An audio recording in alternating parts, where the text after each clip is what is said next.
South India shopping మాల్లో block buster ఆషాఢం number 1 kilo sale.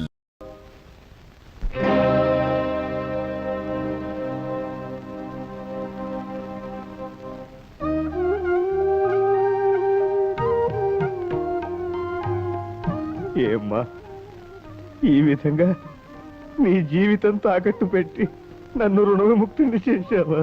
అదే మాట నాన్న, కొడుకేనా కూతురేనా నేనే అనేవాడివి కదా. నీకు కొడుకే ఉంటే బాకీ తీర్చవలసిన బాధ్యత తను తీసుకోడంటావా? మాట్లాడింది చాలు, బస్సు టైం అవుతుంది. సత్యవతి నీ లోపలికి పెట్టి వెళ్ళు. ఆలస్యం అయితే బస్సు పని కోసం అవుతుందా? అగదు కదా. చూడండి మామయ్య గారు, బాకీ తీర్చడానికి బదులు ఆడపిల్ల నుంచి పెళ్లి చేశాను ఎవరితో చెప్పకండి. దీన్ని చాలా రహస్యంగా ఉంచాలి. అడ్డమైన అప్పుల వాళ్ళంతా వచ్చేసి మా పిల్లని చేసుకో బాకీ తీర్చుకో, మా పిల్లని చేసుకో బాకీ తీర్చుకో అంటారు. దీన్ని ఎలా ఉంచాలి? రహస్యంగా ఉంచాలి. రంగా రారా, చూడు త్వరలో మొగ్గ రాబోతోంది. ఆ మొగ్గ పువ్వయ్యే నాటికి ఏం జరుగుతుందని చెప్పాను? పెద్దల దీవెనతో పెళ్లి జరుగుతుందని చెప్పావు. నాన్నగారు దీవించడం అయిపోయింది. ఇక పువ్వు పూయాలి, నువ్వు నా మెళ్ళలో 3 ముళ్ళు వేయాలి. అంతా ఒకేసారి జరుగుతాయి. లక్ష్మి, రంగా, సత్యవతి రంగశంకరాజుని పెళ్లి చేసుకుని పట్టణం వెళ్ళిపోతుంది. ఏమిటి, సత్యవతి అతను పెళ్లి చేసుకుందా? చెప్పా చేయకుండా పెళ్లి చేసుకుందాం. ఏమిటి సత్యవతి, మాతో ఒక్క మాటైనా చెప్పకుండా పెళ్లి చేసుకోవడం ఏమిటి? లక్ష్మి, జీవితంలో కొన్ని అపురూపమైన సంఘటనలు అనుకోకుండా జరిగిపోతాయి. నీకు హఠాత్తుగా మాట వచ్చినట్టే నాకు హఠాత్తుగా 3 ముళ్ళు పడ్డాయి. అనవసరమైన అబద్ధాలు ఎన్నో చెప్పేదాన్ని. పెళ్లి చేసుకుంటున్నామనే నిజం ఎందుకు చెప్పలేదు సత్యవతి? అబద్ధాలు సత్యవతిని కదా, నిజం ఎలా చెప్తాను? రంగా, మిమ్మల్ని కోరతాను, తీరుస్తారా? ఏమిటో చెప్పు సత్యవతి. మీ పెళ్లికి నేను దగ్గరుండాలి. నా చేతులతోనే మిమ్మల్ని పెళ్లి కొడుకు పెళ్లి కూతురుగా అలంకరించి ఆలు మగల్ని చేయాలి. తప్పకుండా. అసలు నువ్వు చేయకపోతే మా పెళ్లి జరగదు. సత్యవతి, మరి నా కోరిక చెప్పమంటావా? ఏమిటి రంగా? అల్లరి చేసే సత్యవతి పండంటి బిడ్డను కంటానికి మా ఊరు వచ్చేటప్పుడు నాకు తెలియజేయాలి. నా బండి మీద ఊళ్ళోకి రావాలి. అలాగే. ఏయ్, నిజం చెప్తున్నావా అబద్ధం చెప్తున్నావా? అది కాలమే చెప్పాలి. బస్ వస్తుంది, బస్ మన కోసం అవుతుందా? ఆగదు కదా, ఆగినప్పుడు ఎక్కాలి. స్టాప్ స్టాప్ దా ఎక్కు. ఏమిటి సిద్ధాంతి గారు, మీరంటున్నది నిజమే? ఆ మోగ పిల్లకి మాటలు వచ్చాయా? వచ్చిందమ్మా, సలక్షణంగా వచ్చింది. అమ్మా, మరొక శుభవార్త. అది మనకి దుర్వార్త కావచ్చు అనుకోండి. ఆ లక్ష్మికి రంగడనే అబ్బాయికి పెళ్లి జరపడానికి ముహూర్తాలు కూడా పెట్టుకోబోతున్నారు. పెళ్లి జరిపిస్తారా? ఎలా జరిపిస్తారు? ఎలా జరుగుతుందని తెలియనట్టు అడుగుతావేమే తల్లి? సత్య స్వర్గానికి పోయిన నాన్నతో జరిగిందిగా నీకు పెళ్లి. అలాగా నువ్వు నోరు మీరా, అసలు రహస్యం తెలియక నువ్వు అలా వాగుతున్నావు. ఆ రహస్యం తెలిస్తే నువ్వు అడుగుతావు ఈ పెళ్లి ఎలా జరుగుతుంది అని. రహస్యమా? అయ్యా, ఈ నెల 15వ తేదీ ఉదయం 5:45 ముహూర్తం దివ్యంగా ఉంది. ఇంకా ఆలస్యం లేకుండా తాంబూలాలు పుచ్చుకునే కార్యక్రమం కూడా జరిపించేద్దాం. వర్జమైనా రావచ్చు, లేదా శనో పాదం అయినా పెట్టేయగలడు. పెట్టేయగలడేమి? పెట్టేశాడు. ఒక పాదం కాదు, 2 పాదాలు పెట్టేశాడు. ఏమిటన్నయ్యా, లక్ష్మికి పెళ్ళని తాంబూలాలు పుచ్చుకుంటున్నారని విన్నాను. చూస్తుంటే అదంతా నిజంలాగే ఉందే. అవును దుర్గా, అదేదో నెరవేనట్టు మాట్లాడతావేమిటి? నేరమే కాదు, ఘోరం కూడా. ఒకసారి పెళ్ళైన పిల్లకి మూగుడు బొంత కాకిలా బతికుండగా మళ్ళీ తంబూలాలు కిళ్ళీలు అంటూ మరో పెళ్లి చేయటం మా దొరల భాషలో క్రైము అంటారు. బోడి మీ తెలుగు భాషలో నేరం అంటారు. ఏమిటా కూతురు? నా కూతురికి పెళ్ళి అవడం ఏమిటి? అయ్యిందన్నయ్య, దాని మొగుడెవరో కాదు, నా కొడుకే. వాళ్ళిద్దరికి ఎప్పుడో పెళ్ళయింది. దుర్గా, నువ్వు ఆవేశంగా అరిచినంత మాత్రాన నా కొడుకు నీ కూతురు మొగుడు కాకుండా పోడు, వాడు కట్టింది తాళి కాకుండా నువ్వు పోదు. ఇదేదో ఈ పెళ్లి ఆపి అల్లరి పెట్టాలనే ఉద్దేశంతో వచ్చినట్టున్నారు ఈ అమ్మ కొడుకులు. అసలు నా కూతురి పెళ్లి నాకు తెలియకుండా ఎలా జరిగింది, ఎప్పుడు జరిగింది? సాక్ష్యాలు ఆధారాలతో సహా చరిత్ర బయట పెట్టబోయా బలవంతరావు.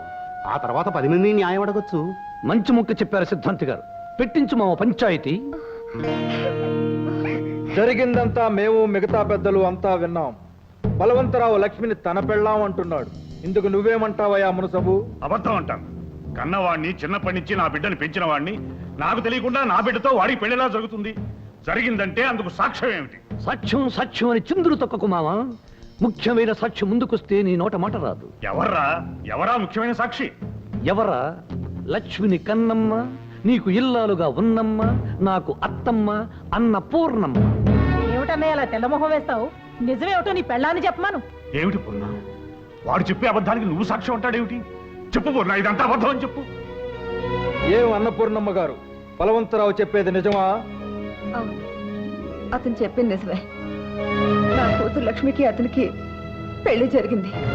పూర్ణ, అత్తమ్మ అలా టెలిగ్రామ్ ముక్కల్లా చెప్పటం కాదు, ఇది పంచాయతీ. పెద్దలందరికీ వివరంగా విషయం చెప్పు. విషయం సరిగ్గా 17 ఏళ్ల క్రితం, అంటే మా లక్ష్మికి 2 ఏళ్లప్పుడు మా వారికి పెద్ద జబ్బు చేసింది. ఆయన్ని పరీక్షించిన సిద్ధాంతి గారు పరిస్థితి చాలా ప్రమాదంగా ఉందని, ఆయన ఏ వైద్యం రక్షించలేదని, వెంటనే ఇంట్లో ఏదైనా శుభకార్యం జరిగితే తప్ప ఆయన నాకు దక్కరని చెప్పారు. అప్పుడు మా ఆడపడుచు దుర్గమ్మ పసివాళ్ళైన తన కొడుక్కి నా కూతురికి పెళ్లి జరిపిస్తే ఆయనకి గండం గట్టెక్కొచ్చని చెప్పింది. నా పసుపు తాడు నిలబడ్డానికి అంతకంటే వేరే మార్గం లేదని వాళ్ళిద్దరూ చెప్పడంతో అప్పటికప్పుడే దేవుడి గుళ్ళో పసి వాళ్ళిద్దరికి పెళ్లి జరిపించేశా. ఆ విషయం మాలోనే రహస్యంగా ఉంచాలనుకున్నా. నేను చేసింది తప్పో ఒప్పో నాకు తెలీదు. కాకపోతే ఒక ఆడదానిగా నా పసుపు కుంకుమలు నిలబెట్టుకోవాలని అప్పుడు ఆ పని చేశానండి. విన్నారుగా మా అత్తమ్మ చెప్పినదంతా. దీన్నే మా దొరల భాషలో ఫ్లాష్ బ్యాక్ అంటారు, బోడి మీ తెలుగు భాషలో గత చరిత్ర అంటారు. పసితనంలో జరిగిన, పెద్దయ్యాక జరిగిన, పుళ్ళూడాక ముసలి వయసులో జరిగిన పెళ్లి గనుక మా పెళ్లికి మీరంతా ఒప్పుకుని తీరాలి. నోర్మయ్, ఇన్నేళ్లు ఊరుకుని ఇప్పుడు నీ అవసరం కోసం అవకాశం చూసుకుని బయట పెట్టే పెళ్లి చల్లదురా, చల్లదు. అంటే ఆ పెళ్లిని తాళిబొట్టుని గౌరవించనంటావా? మనసు తెలిసి చేసుకునేది పెళ్లి, ఇష్టపడి మెళ్ళలో కట్టించుకునేది తాళి. అంతేగాని పశువుకు పలుపుతాడు కట్టినట్టు, బొమ్మకు గుట్టపీలకు చుట్టినట్టు, లోకం అంటే ఏమిటో తెలియని ఓ పసిపిల్లకు పసుపుతాడు కట్టేసి అది పెళ్లి అంటే నేనే కాదు, బుద్ధి జ్ఞానం ఉన్న ఏ మనిషి ఒప్పుకోడు. ఏమది? బాల్య వివాహాలను గౌరవించడం మన ఆచారం. అనురాగంతో పెనవేసుకుని కలిసిపోయిన 2 మనసుల్ని విడదీయటం ఆచారం కాదు, దురాచారం. నాయన, తరతరాల నుంచి వస్తున్న పద్ధతులకు తలవంచడం మన సాంప్రదాయం. ప్రేమతో నిండిన గుండెల్ని ముక్కలు చెక్కలు చేయడం సాంప్రదాయం కాదు, రాక్షసత్వం. మా కలల్ని బ్రద్దలు చేసి కన్నీళ్లు మా బ్రతుకులకు మిగిల్చేట్టుగా చేసేవి కట్టుబాట్లు కావు, కత్తుల బాట్లు. రంగా, సాంప్రదాయం ఆచారం కట్టుబాట్లు కాదనటానికి ఇది అడవి కాదు, శ్మశానము కాదు, అందరూ కలిసి బ్రతికే ఊరు. తప్పనిసరిగా చెప్పిన దాన్ని ఒప్పుకు తీరాలి. ఏం పెద్దలు ఏమంటారు? అవును రంగా, వివాహం ఎప్పుడు ఎవరితో జరిగినా ఒప్పుకు తెరవలసిందే. రాయుడు గారి కూతురు రత్తమ్మ 6 నెలల్లో జరిగిన పెళ్లికి ఒప్పుకుని కాపురం చేయటం లేదు. మా బామ్మర్ది బండసూపడు 2 ఏళ్లప్పుడు పెళ్లికి తలంచి ఇప్పటికీ కాపురం చేస్తున్నాడు. మూఢత్వంతోనూ మూర్ఖత్వంతోనూ కొందరు బలైపోయారని అందరూ బలి కావాలని కోరుకోవటం న్యాయం కాదు, అన్యాయం. ఏమిటిది జమీందారు గారు? నిప్పు తొక్కిన కోతిల కుప్పిగంతులు వేసే వాళ్ళను ఊరుకోబెట్టడం కాదుగా ఈ పంచాయతీ ప్రోగ్రాం. తొందరగా తీర్పు చెప్పండి. ఎన్నో ఏళ్లుగా పాటించే పద్ధతులను ముందు తరాల వాళ్ళు కాదనవచ్చేమో కానీ ఆ తరంలో కాదనటానికి ఎవరి తరమూ కాదు. కనుక గ్రామ పెద్దగా లక్ష్మి బలవంతరావు భార్య అని నిర్ణయించాం. ఇప్పుడు పెట్టుకున్న ముహూర్తానికి అతడు ఆమె మెడలో అందరి ముందు తాళి కట్టాలని నిర్ణయిస్తున్నాం. ఈ క్షణం నుంచి లక్ష్మి రంగడికి పరాయి మనిషి కనుక అతడికి ఆమెకు మధ్య ఎటువంటి సంబంధం ఉండటానికి వీల్లేదు. కాదని ఎదురు తిరిగితే గతంలో పంచాయతీ తీర్పుని ఎదిరించిన వాళ్ళు ఎంత దారుణంగా శిక్షింపబడ్డారో మీ అందరికీ తెలుసు.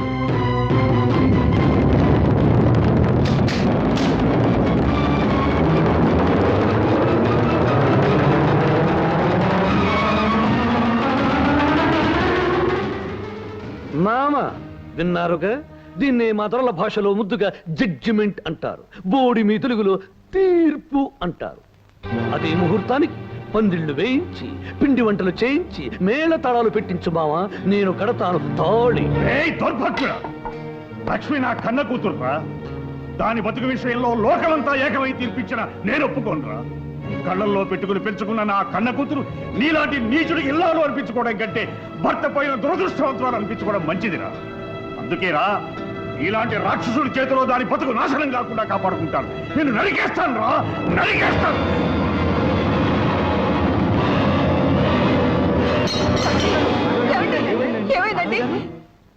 అమ్మా, అయ్యగారికి పక్షవాతం వల్ల కుడికాలు కుడి చెయ్యి పడిపోయాయి.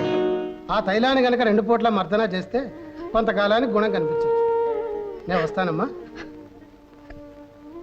అమ్మా లక్ష్మి, నాకిలా అయిందని ఆ పెళ్లికి నువ్వు తలవంచొద్దమ్మా. ఆ పాపిష్టి వాళ్ళ మాటలు, ఆ పంచాయతీ పెద్దల తీర్పు అంతా కుట్ర. వాటికి కట్టుబడి నీ బ్రతుకు అన్యాయం చేసుకోకమ్మా. నీ మనసుకు నచ్చిన మనిషినే పెళ్లి చేసుకుని సుఖపడమ్మా.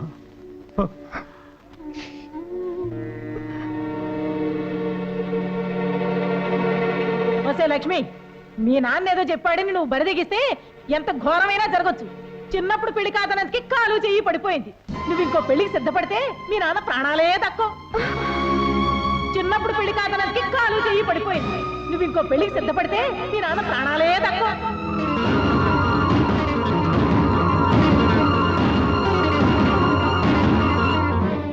తల్లి దావేదా, ఏమిట్రా? ఈ రోజు 5వ తారీఖే, 15వ తారీఖున పెట్టిన ముహూర్తానికి ఈ తాళిబొట్టు దాని మెళ్ళో నేను కడతాను, మామయ్య ప్రాణాలు కాపాడతాను. అంతవరకు ఈ తాళిబొట్టు ఇక్కడే వేలాడుతుంటుంది. రోజుకో పేజీ లెక్క నేను చూస్తూ ఉంటాను. ఏమిటి ఫ్రెండ్ నువ్వనేది? ఏముంది, మీ నాన్నగారు తలుచుకుంటే నన్ను మునుసుబును చేయగలరు. ఆ పని చేశారంటే జీవితాంతం నేను మీకు రుణపడి ఉంటాను. దానిదేముంది, రేపే తహసీల్దార్తో మాట్లాడి పాత మునసబు గారు మంచం పట్టారని చెప్పి మీకు పట్టం కడతాం. మీరు వెళ్ళండి. సంతోషం. మావయ్య,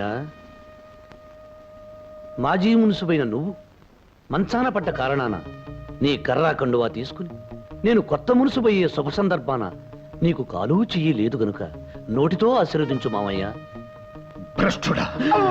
అయ్యా కొత్త మున్సిపయ్యా, పొద్దున్నే ఇలాంటి మాటలు పడే కన్నా అడిగి గాడితో తన్నించుకోవడం ఉత్తమం. శాస్త్రి! అయ్యా గ్రామ ప్రజల చేత ఈ కొత్త మునుసుబుకు జేజేలు కొట్టించు. ఓ రంగు రంగుల పిల్లి కొత్త మునుసుబుకు పాడుచుకున్నాం. ఆ పిల్లితో పాటే మన శని పోయింది బాబు. అలాగా? ఆ.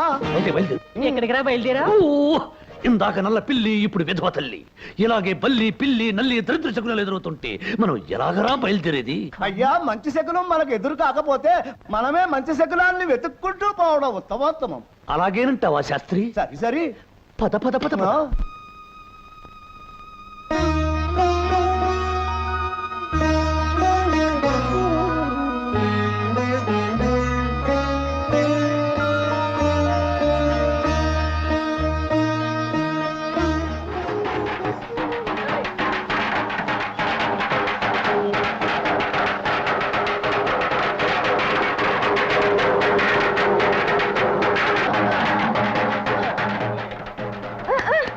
ఏమిటి లక్ష్మి అంత సంబరంగా పరిగెత్తుకొస్తున్నావు?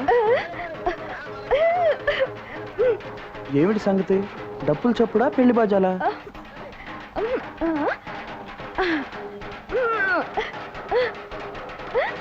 ఓహో, దేవుడు రేగింప. నేడే చూడండి, అక్కినేని నాగేశ్వరరావు సావిత్రి నటించిన కోడి కోడళ్ళు. ఓహో, సినిమాకి వెళ్దామంటావా? అలాగే, సాయంత్రం వెళ్దాం.